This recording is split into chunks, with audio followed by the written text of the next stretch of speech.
हांगासर आता एक टोल नाको उबारपाचें काम सध्या युद्ध पातळीचेर सुरू आहा।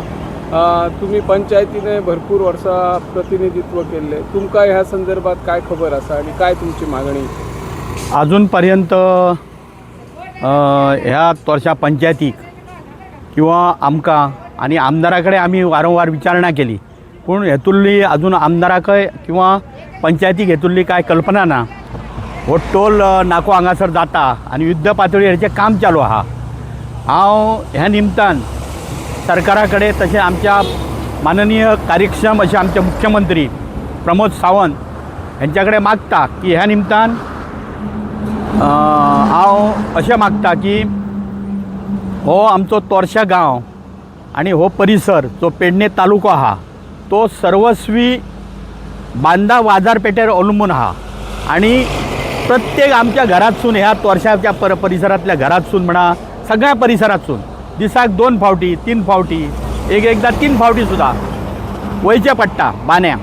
आणि हे जेन्ना आमी क्रॉस करतले तांकां त्रास जावंक शकता, तेन्ना आमच्या माननीय मुख्यमंत्र्यान पेडणे तालुक्याचे हे जे गाडयो आसता आमचे आहा GA11 हे गाडयो ह्या टोलाच्या हेतूरसून कार्यक्षेत्रातून टोल माफी करची।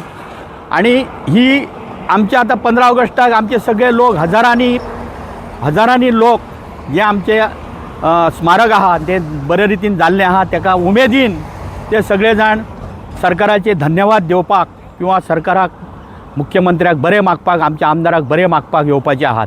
तांकां एक गोड बातमी ह्या 15 ऑगस्टाक तेंच्यांनी जाहीर करची आणि आमच्या ह्या परिसरात तोरशा पंचायतीत म्हणा आणि सगळ्या पेडणे तालुक्याचो परिसर जो आहा GA11 गाडयो हे ह्या टोलातसून माफ करचे आणि तांकां दिलासा दिवचो।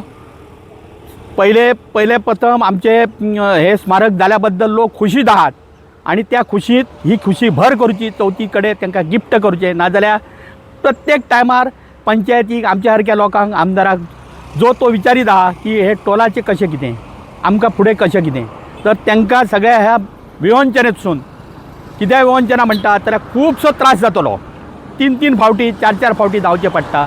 ताका लागून हे आमचे म्हणणे आमच्या पंचायतीचे म्हणा, पंचायतीच्या वतीन म्हणा आणि सगळ्या आमच्या गांवच्या वतीन किंवा ह्या परिसराच्या वतीन हांव आमच्या सरकाराकडे मुख्यमंत्र्याकडे मागता की हो हे जी घोशणा आहा की ह्या 15 ऑगस्टाचे तेंचे भाशण आयकपाक लोक उमेदीन येतले, तेन्ना ही घोशणा करची। धन्यवाद।